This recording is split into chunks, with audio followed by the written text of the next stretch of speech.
All right, we've been doing a lot of modifications of these different gel blasters, my sons and I.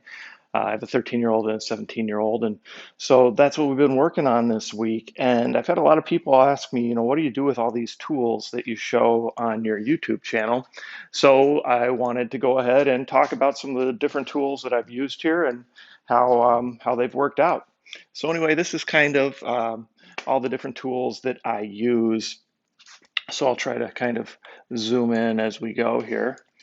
So over here you can see, right, I've got obviously a pair of surgical scissors, but then I've got some nice little screwdrivers from Olsa Tools, plus a little pry bar from them, and then their trim kit. So, that trim kit, those little pry bars for the trim kit work really nice with plastic because obviously they're made initially kind of for, or originally for trim in a car. So works great to help open up some of these guns when they're a little stuck and you're trying to be careful. You can see the little Datashark there. That's a little zip tie gun. That works out great.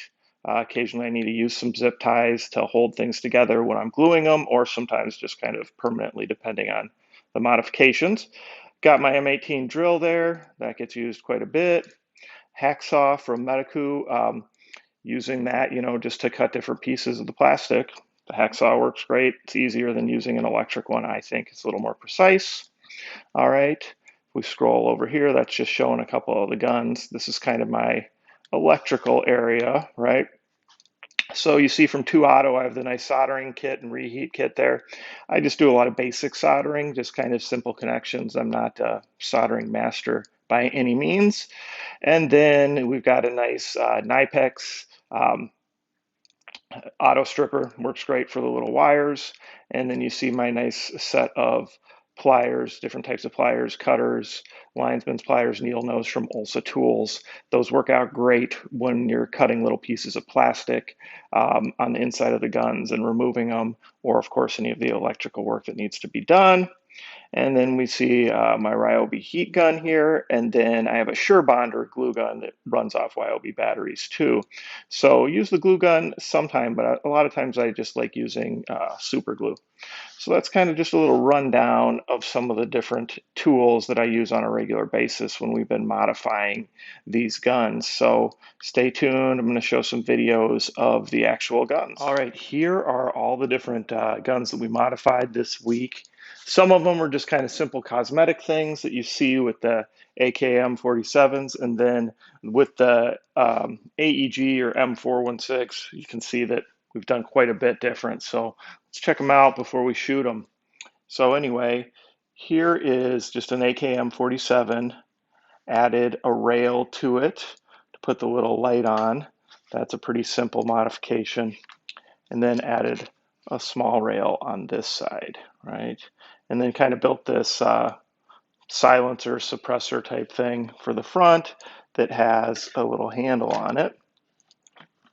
All right, then we get into like one of the AEG models. Again, just kind of using the silencer, flipping things around, relocating the battery into the magazine. This one I tried, I wired so that it can run 2 batteries just to see if that made a difference.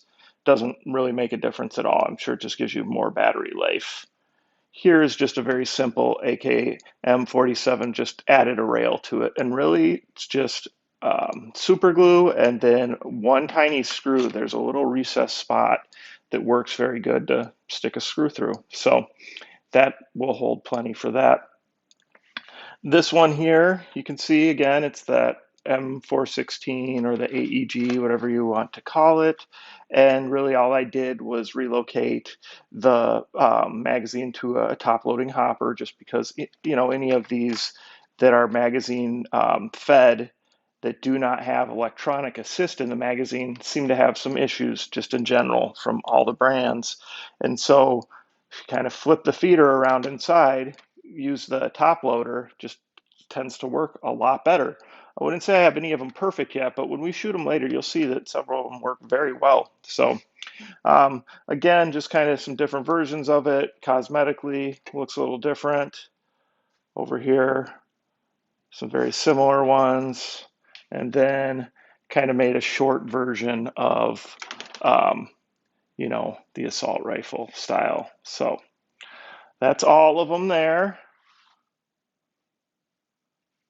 So we'll go ahead, we'll take them outside in a little bit. We'll do some shooting with them and see how it works out. So just kind of fun to modify these if you can. Just gives you something more to do. My kids were interested in doing it, and it was, you know, it's relatively easy stuff. It's not super hard stuff to do.